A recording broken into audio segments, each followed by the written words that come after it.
Okay, it is time to pit Team Airmiles versus Team Cashback. How many of you think credit cards that leverage on Airmiles is the best way to get bang for your buck? How many of you out there think no, it is smarter to spend on a credit card that gives you rewards in cashback? I'm sure many of you use credit cards in your daily purchases to make the most of these rewards. There is a group of credit card users who swear by their cards because they argue that since you're going to be spending money anyway, why not charge to your card and then earn rewards for them? The big question is, and that question we put out to you today, what sort of reward should you be going for? Do you think it is far more worthwhile to get rebates in the form of cashback? Or do you think you're better off accumulating air miles for your air tickets and those holidays? Now listen, we put that question to our Facebook listeners on Facebook could join us, and we asked them, are you Team Air Miles or Team Cashback? And I have to tell you that the results are tight. They're closer than we thought they would be at this point. And we're still running that poll, so you still have time to weigh in and hopefully move the needle in the direction that you want to. So head on down to Money FM's Facebook page to jump in on the discussion. Are you for Team Air Miles or are you for Team Cashback? Our poll has been shared by Seedly as well, so we're going to share all the comments that are coming through via social media in just a while. But first, we're very happy to welcome experts on the subject to give us more insight into the big question of, is it cashback versus air miles that give you the best rewards? Aaron Wong is a travel blogger. He is founder of the MileLion. Aaron, you are on Team Miles. Team Air Miles, without a doubt. Such enthusiasm. Hey, Fiona Cher is a financial blogger. You also know her as SG Budget Babe, and you are on Team Cashback for sure. For sure. You're going to tell us why in just a bit. Rohith Murthy is country manager and founder of SingSaver, here to act as a kind of moderator, given what SingSaver does, right? Yeah, we're adding this rivalry to history. So we're hosting this, yeah. History making. Thank you so much, everybody, for being here. Okay, Aaron, you run a website called MileLion. As you said, you are Team Air Miles. You're an expert on all things related to Air Miles. I can't wait to find out about your last holiday. Tell us about how Air Miles became important to you, or you decided that, yes, that's the way to go. Yeah, so it all started for me back in 2013. My first job straight out of university was for a management consulting firm in Mumbai. And as you know, management consultants are on the road like 60-70% of the time. And as you're on the road, you stay in hotels, you fly to all sorts of exotic places, and you start chalking up points and miles. And, in management consulting, you work really hard, but the plus side is that at least all that work is building towards your personal holiday. So I started doing these lunchtime talks in the office, teaching people how to use their miles and their points to give themselves, their spouses, their families better vacations. And eventually, when I moved back to Singapore, I wanted to create a place where everyone could access that information in an easy-to-read, easily understandable format, and thus the MileLion was born in 2015. So we advise people how to use credit cards, airline, hotel loyalty programs to travel better for less. And the whole idea is that you don't have to be rich in order to travel well. Just smart. Yes, exactly. Okay, thanks, Aaron. Okay, Dawn, you're on Team Cashback, right? And you're a mother, you're an employee, but also a financial blogger. And according to your blog, you're always looking for cost-effective ways to live a fulfilling life. What's the story and how did you become an expert on the subject of cashback and rebates? So for me, right, years ago when OCBC first started their high-yield savings account, the OCBC 360, I actually got roped into, and I changed all of my savings accounts into that one. Mm-hmm. And part of the requirement back then was to spend on OCBC credit cards, which gave you extra interest. So that started my first journey with a good cashback credit card that I was always using.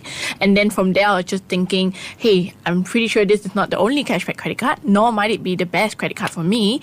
And then I started looking at many other cashback credit cards to see what would be better for the type of spending that I was doing. And later on, I then realized that it's not just cashback credit cards as well. You even have a whole suite of tools, different apps and reward programs that you can get on for more cashback. So then I wrote the ultimate guidebook to cashback tools in Singapore last year in January. And I even then later developed the SGBB cashback app to help cashback folks like me actually be able to navigate among all your different cashback credit cards to see which is the best, highest paying cashback card for your personal spending. Wow, time to punch some numbers in those apps, and that app in particular. But for you, if you're listening, punch these numbers into your phone, 669-11893. We're going to take your calls, the first three who weigh in, and tell us whether you're on Team Airmiles or Team Cashback and why you walk away with a $50 voucher from NTUC. Wow. Okay, but you got to be quick, okay? We're opening phone lines right now. Okay, let's do the maths with you two, okay? If we were to spend $100 a month using our credit card, how much relative value do you think we're going to reap in terms of cashback versus miles? Just 100? Thousand. A thousand, yeah. Excuse me. So if you're using a mile strategy and if you spend $1,000 on average a month over the course of a year, you could be looking at as much as 50,000 miles in total, which to contextualize that for people would be a round trip ticket to Tokyo or to Seoul, to Dubai, to Istanbul. And what's also important to remember is that if you're willing to trade off distance for comfort, like you're flying a shorter distance but in more comfort, those miles would also get you a round-trip business class ticket to a place like Bali or to Hong Kong as well. Wow. Again, our number 669-11893. You were calling a lot earlier. I'll give that number out so more people can get a chance to get through. 669-11893. Are you for Air Miles or are you for Cashback, and why? And you walk away with a $50 voucher. Dawn, give us the maths. $1,000 monthly using a credit card. How much cashback can I get? So I'll just use simplistic numbers. There are cashback cards that give you 8%, 10%. So if we go with the 10% one, you could get like $100. But it doesn't just stop there, because you also have additional interest if you have that card tied to a high yield bank saving account. So on average, you could be looking at, let's say, $117 each time. Wow. Wow. Okay, we're going to come back with more of the maths. We hope we're inspiring you. I see several of you are calling through. Again, 669-11893. We'll try to get as many of your calls in again for that $50 NTUC voucher. We're going to come back with After Traffic. Banking on great ideas on Money FM 89.3. Again, looking for you to call through so that we can put you on air. Don't be shy. 669-11893. Three $50 vouchers to NTUC. Yours. Think about how that's going to help with the New Year oranges, perhaps. Okay, Aaron, tell us about the kind of trips that you've managed to go on with your Air Miles system. Oh, sure. I mean, it's just been amazing, because one of the best things about miles is they get you access to experiences that you wouldn't otherwise have been able to afford or be willing to pay for, right? So very few of us would be able or willing to spend money on business or first class. But because miles exist, I was able to redeem Singapore Airlines suites on the brand new aircraft. They've got this new A380. Wow. Where you basically have a private room in the sky. So you've got your double bed, you've got these two armchairs, you've got a door that closes. They bring you as much caviar and champagne as you can stuff yourself with, or as much as is safe to eat at 30,000 feet in the air. And that was really, really amazing. I've also done some pretty cool stuff, like I've been driven to the plane in a Porsche in the Frankfurt airport. That's what Lufthansa does for their first-class passengers. I have overnighted in an airport lounge in a special hotel room that Qatar Airways provides for their first-class passengers. What else? I've had some really amazing meals, both on the ground and in the air. Okay. Enough have dropped I don't know where to on stop. the floor. Thank you. That's Aaron there. We are discussing Air Miles versus Cashback. Aaron Wong is a travel blogger, founder of MileLion. Time to get you in on the conversation. Hi, Stephen. Hi, who's on the line, please? This is Michelle Martin together with Bernard Lim. Hi, Michelle. Everybody is waiting for you to tell us whether you're Team Air Miles or Team Cashback. Okay, I'm Team Air Miles. I'm sorry about that. Oh, wow, smart really? caller.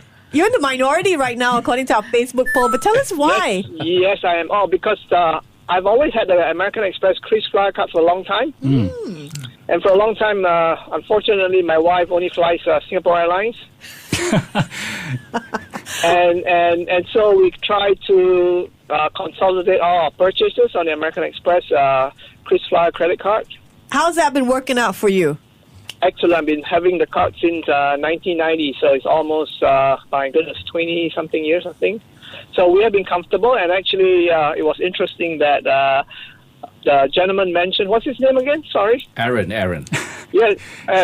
That we have just managed to exchange economy flight to Japan for the end of the year. And because my wife and I are both in the education industry, we can actually plan our trip 6 months or a year ahead. So we actually got tickets. And because of that, you can actually get tickets way ahead. So it's useful for us in terms of our lifestyle and what we like to do. And my wife and I. Well, thank you so much, Stephen. Yeah. We'd love to give you a $50 NTUC voucher. Thank you very much. Let's go to our next caller on the line. And by the way, you can still get through at 669-11893. I think we've got one more voucher to give away. But first, let's say, hi, Adrian. Hi. Hey, so are you for cashback or miles? Airmiles. See, Don, you can't change history. You just can't. Well, okay, tell us why. Okay, I've actually started collecting miles, I think, only in 2014, 2015. So within 2.5 years, I managed to chalk up enough points for first-class tickets for my wife and I to New Zealand and back. Oh, brilliant. That was for our 20th anniversary. Oh my gosh, that's fantastic. Thank you so much for sharing. We'd love to give you that $50 NTUC voucher for participating in our debate. We still have time to put one of you on and give you that voucher. Just a close look at our poll now on Money FM. Team Airmiles at 41%. Team Cashback still leading the way at 59%. Dawn, why do you think that, Cashback definitely trumps Airmiles for you? I think personally it's a lot easier to be on Team Cashback than Team Airmiles because the miles game is not really for everyone. You do have barriers to entry. You need to learn how to hack the travel, right? You need to be able to look out for lots of promotions and keep up with all the different codes in order to make sure that you're getting good value on the miles that you're spending. And frankly, that's quite hard. I mean, there's an entire spreadsheet on Hardware Zone dedicated to just helping people do that. And when I look at that, the thought of it was just really daunting. So I figured, I'd rather much spend my time doing more stuff such as like investing or any other things that I prefer to do that gives me a lot more rewards while still getting cash back every single month in my bill. Okay. For Aaron now, how long does it typically take to save enough for an air ticket? For example, like going to a Southeast Asian destination, Northeast Asia and Europe and possibly even US? Right. So heavily depends on how much you spend and whether or not you're spending with the right cards. But taking the example of someone who spends maybe an average of $2,000 a month using the right cards, he could easily, within half a year, be flying to somewhere within Southeast Asia. Within the course of a year, he could even do a one-way business class trip to Europe. So it's all really about choosing the right card for each situation, knowing that for shopping, I use this, for online spending, I use this, for dining, I use this. And if you do that, you'll be flying in no time. Okay, I just want to pick up on what Fiona mentioned a while ago. And actually, that's one of the comments that have come through on our poll. A listener saying the problem with such rewards is that the banks make it so complicated to earn rewards, rebates. If you fail to meet one of their always changing conditions, you miss out on rewards or rebates. So picking up on that metaphor of it's a game, you have to hack into the game. Rohith, give us a sense of the landscape. Are there about 1,000 cards? How many cards out there? There's 100 different types of credit cards in the market. So yes, there are lots of cards out there in the market. When we looked at our data last year, yes, 70% of people preferred cashback cards over Airmiles cards. There are 4 factors we would probably, break it down to. The first thing is people look for instant gratification. They want the incentives, immediately credited to their account. They also look at cards that are simple and easy to understand. When you look at the benefits, the terms, they don't like to pay upfront fees, no hidden fees, extra fees. And of course, you need to qualify for a credit card from an income perspective. When you looked at these 4 important criteria, cashback cards invariably ticked all the 4 boxes. However, interestingly, last year, banks lowered the minimum income requirement for Airmiles cards, which means now a lot more people actually, they're eligible for Airmiles cards. I do agree that the Airmiles cards are not as intuitive. I mean, a 10% or 8% is a lot, a headline rate is a lot more intuitive than 50,000 miles. But however, I think the tide is changing, which is why we're very interested to see, how this contest plays out this month. Yeah, okay. Let's see whether John is going to move the needle at all. John, welcome to Money FM. Hi. Hi, you're on air with us. Tell us, are you Team Cashback or Team Miles? Cashback. Well, we're not all perfect. Okay, tell us why. Well, yeah, it's much easier to convert to anything, and I don't have to think about where I'm going to fly. I don't have to check how many miles, where I'm enough miles, and stuff like that. And then I don't have to be tied down to a specific airline. So, yeah, cash is easier. Cash is easier. Congratulations, John. We're giving you a $50 NTUC voucher. Great. Thank you very much. But that's it. Yeah, what was mentioned just now about the bank conditions, really complicated. I really hate that. The what? Sorry? The reward system? Conditions. The miles? Yeah, the reward system. It's not just the miles, even the cashback. There are conditions like you have to spend like at least $600 or $800. You can make maximum $30 with this card, $80 with that card. It's so complicated. It's so irritating. Okay, maybe we'll help you sort out some of that, information right here on Money FM. Thank you so much for listening. Dawn, you mentioned that, I think you've mentioned somewhere that it is easier to let your spending get out of hand when you're aiming for miles than when you're just spending for cashback. Yeah, exactly. Because cashback is savings, right? And we usually don't think of, okay, I have to spend $1,000 to get $100 back. But typically how most people might think of it would be that, okay, I'm trying to accumulate enough miles to fly to, let's say, Australia business first class, and I need XX number of miles. In order to do that, I have to spend XXX amount of money.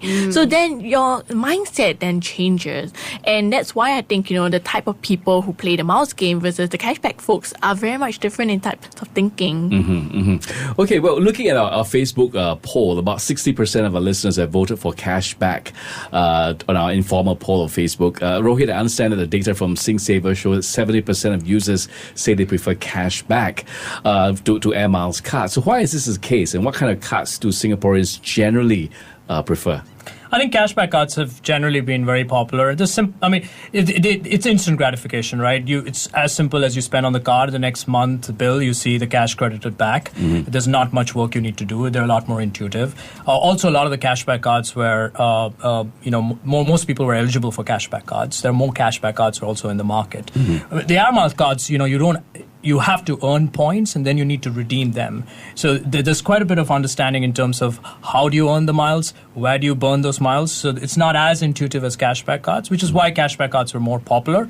But then, yes, it's very interesting that now that a lot of people are eligible for Air Miles cards, their first card could now very well be an Air Miles card. It wasn't the case, before. Okay, so it's clear from our callers weighing in that Air Miles cards are more popular than cashback. But I understand, Rohith, that SingSaver is running a campaign called the #Air Miles versus Cashback Challenge on social media. Can you tell us more? Sure. It's the biggest ever campaign that we've ever launched. Essentially, we're pitching cashback card lovers versus Air Miles card lovers. And we clearly see two camps there. So it's very simple. You got to pick a team. Team Air Miles, Captain Aaron. Team Cashback, Captain Don. And then we have really good cards and offers lined up for each of these teams. You can get up to $200 in rewards when you pick up a card. If you pick 2-3 cards, you actually get $500. Every time you sign up for cards, your team gets a point. At the end of this month, we will see which team gets most points. The winning team, everyone in the winning team will get an extra $50 ang pao for picking the right team. And then 3 of them actually get $888 cash ang pao. So more than $1,000 worth of ang pao. Great. Contest ends 31st. Very simple. You just got to go to singsaver.link/moneyfm. Repeat, singsaver.link/moneyfm. Pick the car, pick the team, pick the cards, and then make your team win. Okay, we'd be interested to find out which team eventually triumphs. But for now, it's time to say thank you so much to Dawn Fiona Cher. She is a financial blogger, also known as SG Budget Babe. Thank you so much for being here. Thank you. Great to have you. Also, Aaron Wong, travel blogger, founder of the MileLion. Thank you for having me. Flying the flag for Team Air Miles. And Rohith Murthy, you just heard, is country manager and founder of SingSaver. Thank you all for being here. Thank you. Money FM